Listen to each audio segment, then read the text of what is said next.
Good morning, everybody, and it's a beautiful Saturday morning. And this is the first live show I've had in, quite a while. I just was going to do away with it because I was so busy and blah, blah, blah. But I may bring it back, I may not. Just depends on how it goes, what kind of responses I get from it. Had good responses last time, had a beautiful crowd watching. But anyway, it's been a while. I'm working on the 48 scale DC-3 by Monogram. All right, and as some of you know, I'm metal covering this bird, and it's quite an undertaking because it is so large of a model. And so here's what we've got so far. I've got the whole bottom side of the wing done, and I've started the rivets in the center section. I haven't got rivets out here yet, but I wanted to get them done in the center section because there were so many, and this is all done by original pictures. All right, so and the top I've got the one wing done, the center section, no rivets again yet, and I'm working on this wing. So that's what we're going to do today, is we're going to put a couple of pieces on this wing, kind of give you an idea of how this goes. Now the wing isn't so bad. Obviously, you start on the bottom half because your top half of your metal wraps around the bottom half, just maybe 1/8 of an inch, right on the leading edge, right down the leading edge. All right, so and that seals it completely. So what we're going to do is put a piece of metal on this side of the wing, and I have cut my metal piece for it already. And it's very, very important that you keep your metal running in the same direction. Now, when I was doing a couple of the others, warbirds and what have you, and I think the XB49 or whatever it was, I turned a few of them on the bottom because it had a whole lot of different panels under there and blah, blah, blah.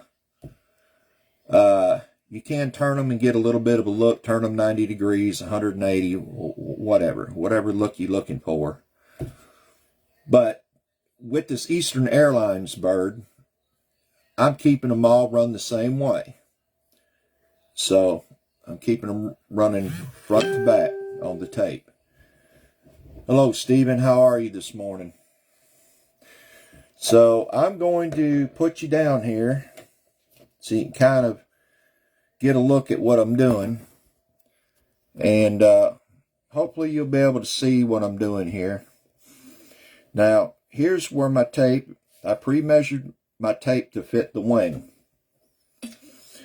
Excuse me. And I can see that it's long enough on both sides.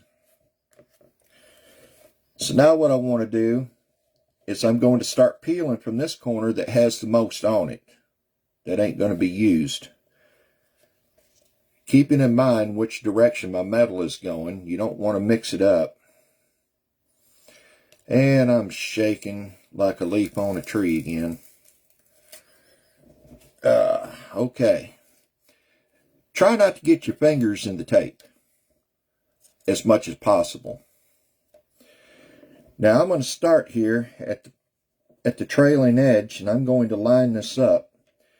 And I need to bring it this way just a little. And I want that seam to fall perfectly. So I'm going to line this up as best as possible. And I have to see this also.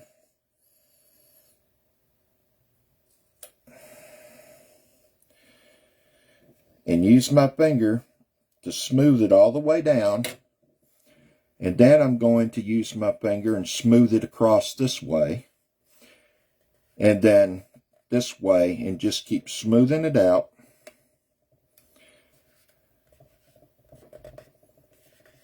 Preventing any wrinkles. And making sure that that seam falls dead on. I'm bringing that around and smoothing that tape out. Just like so.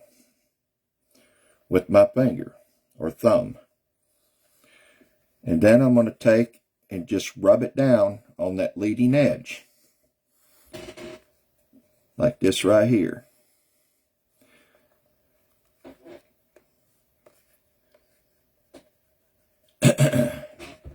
Then I'm going to turn it over a little bit. And I'm going to see what exactly I've got here and where the seam is going to fall. And to cut the seam, I'm going to use an X-Acto knife with a very, very sharp blade. You don't want a dull blade. A dull blade will get you nowhere. All it will do is tear your metal. And you want a nice, crisp, clean cut. Now I'm seeing where exactly I've got to have this seam at, and then we're going to cut it. Sometimes I got to pull it back up just a hair. Alright. And you want to push away from, you don't want to pull and pull your metal up, you want to push.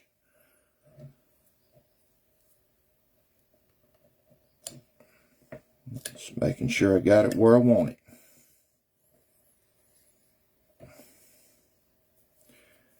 And you just push.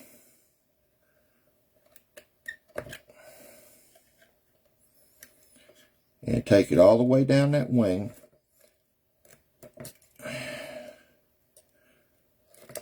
Just like so. And that piece comes off.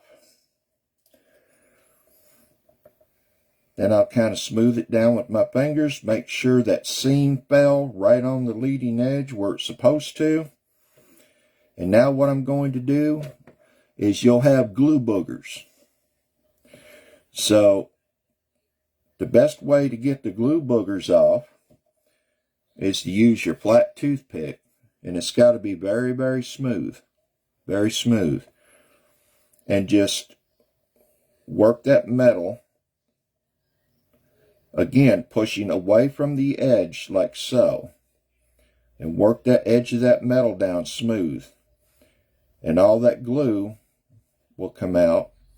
And as it comes off on the toothpick, the glue balls, you kind of just wipe it on your pants or shorts, whatever.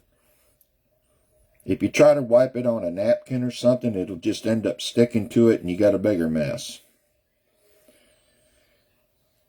Once you wipe it on your clothing, you brush your clothing, it just comes right off. Trust me, it don't stick to your clothing.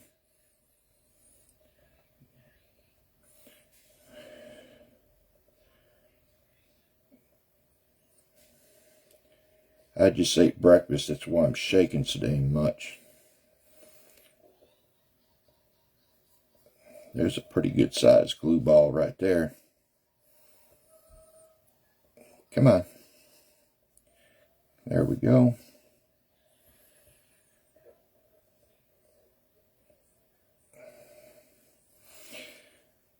Then I'm going to smooth it side to side. Smooth that leading edge side to side with that flat toothpick. And you may have another glue ball or two come up when that happens. Sometimes you do, sometimes you don't. Just wipe your finger over it, make sure you don't feel any more glue balls. And voila. There's the leading edge. Nice and pretty. Now if you'll notice, that seam fell right down perfectly with the other one. And when it's all said and done, you're going to run rivets down these seams. You're going to run rivets. Hello, Aaron. Bill, how are you doing this morning? Zena. I see a few names there. I can't read them all. But now after I've got this bar, I've still got a trailing edge to trim in. But before I do that, I'm going to take my flat toothpick and I'm going to lay it flat on this metal. And I'm just going to start smoothing. Just start smoothing front to back. And that will get any air bubbles, anything, imperfections, anything out of that metal and smooth that out completely. And you want to be careful with the seam area. Being very careful with the seam area and lay it down ever so gently at first and smooth it all out with each other. See, I'm not even holding the toothpick. I've got it and I'm just moving it back and forth with my finger. You don't want to take it side to side against the grain of the aluminum or it will scratch it. Front to back with the grain. With the grain of the metal. Okay, now you notice I've got an aileron in the way. Alright, not a big deal. What I'm going to do is I can see where the aileron falls, and I'm going to lay my flat toothpick in the crease, and I'm going to just follow it like so at first. Okay, now this is where the pointed toothpick comes in. And what you want to do with your pointed toothpick is put it in that crease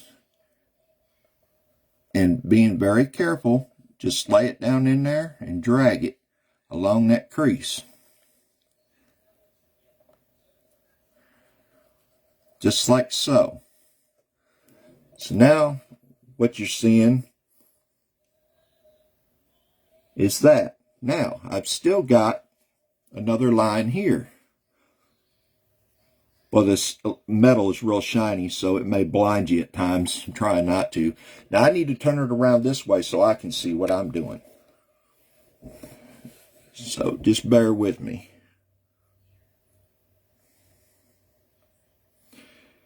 And I'm taking it right down that crease in the aileron. Now, once I have that, you see my aileron is now shaped. We're going to cut this piece out because the aileron does not get metal. It's been pre-painted with aluminum dope, as you can see from the other side. Now, again, I have to see what I'm doing, so just bear with me.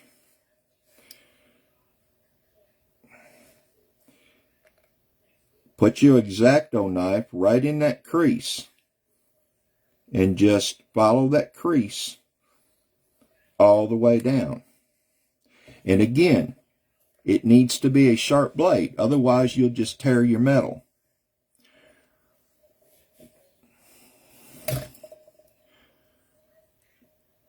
And following that crease down that aileron,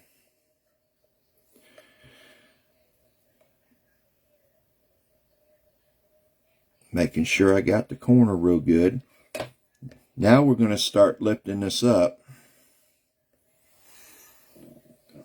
Let me get you turned just a little bit. Now we're going to lift this metal up. And it's very, very important to have real good enamel paint on your ailerons so it doesn't lift off with the metal. If you don't have good paint on there, you can forget it. Sometimes it comes off in pieces, sometimes it doesn't. Sometimes it'll come off in one big piece.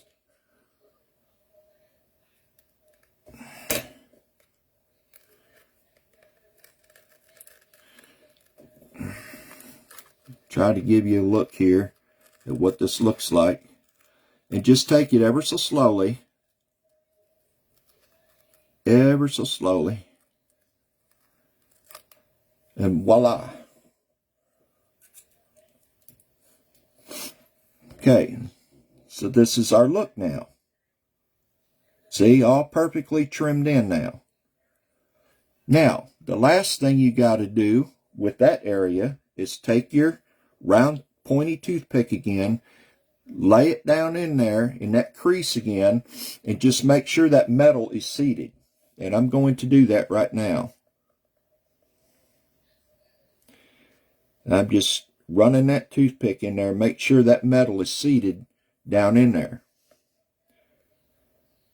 You shouldn't have any glue balls whatsoever at this point in the aileron, because if you've got a real sharp knife, it all comes out with it. So there we go. Now what we have left is the little piece of trailing edge here sticking up into the flap section. And what I'm going to do is smooth that trailing edge all the way around to the very back right here. And I am not going to push it in to the flap area, but I'm going to trim it. And again, you can see this right here. I'm going to trim this, pushing down, just like so, and removing that little piece of metal. And then I'm going to take my flat toothpick, and I'm going to just smooth that edge down, ever so gently. And make sure it's seated on that trailing edge real nice. Here's where you may get a glue booger or two. I need to bring this towards me so I can see it. Yep, there's a glue booger. Okay, got that one.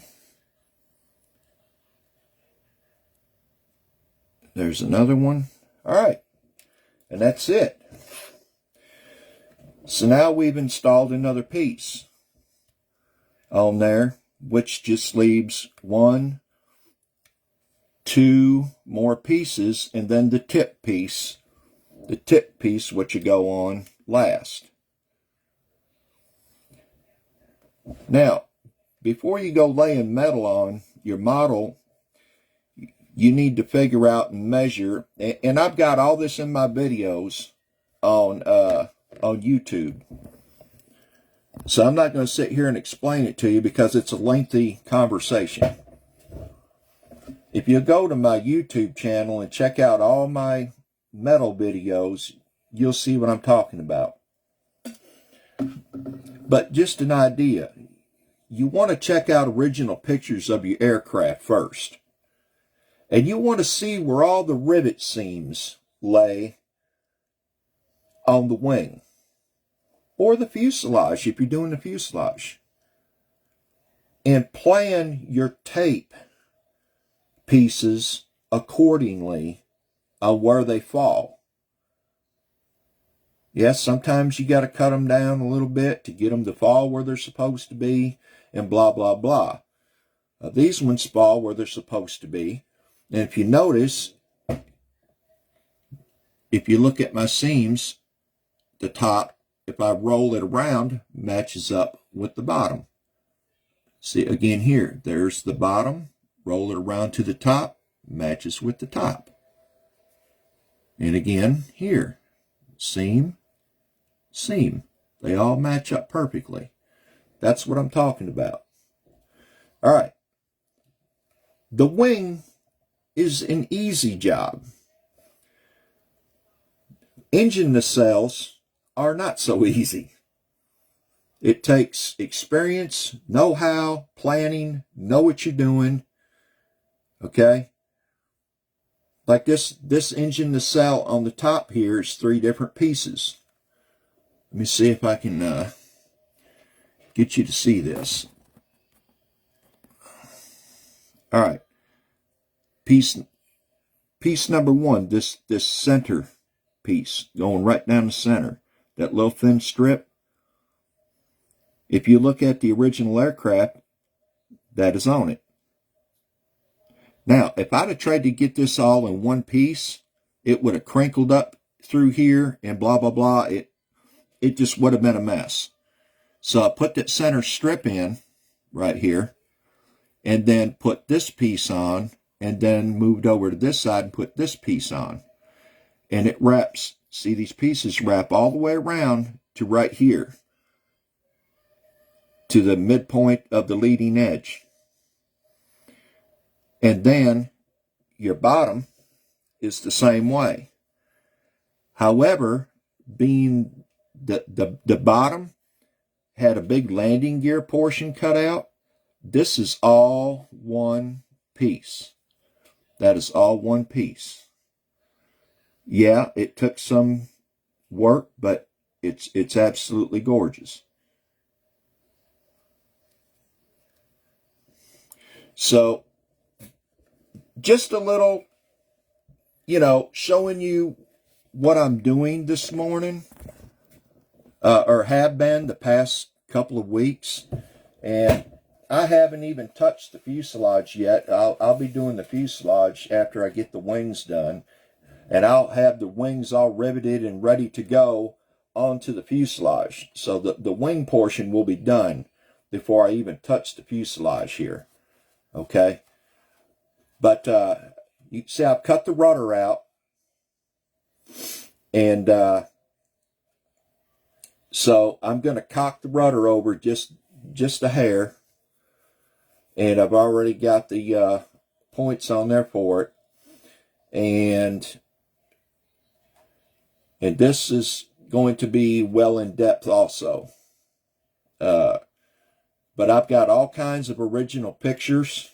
I've even cut out the little crew door here, because I'm going to make homemade or scratch-built stands where they walk up, or stairs where they walk up into the aircraft, both sides.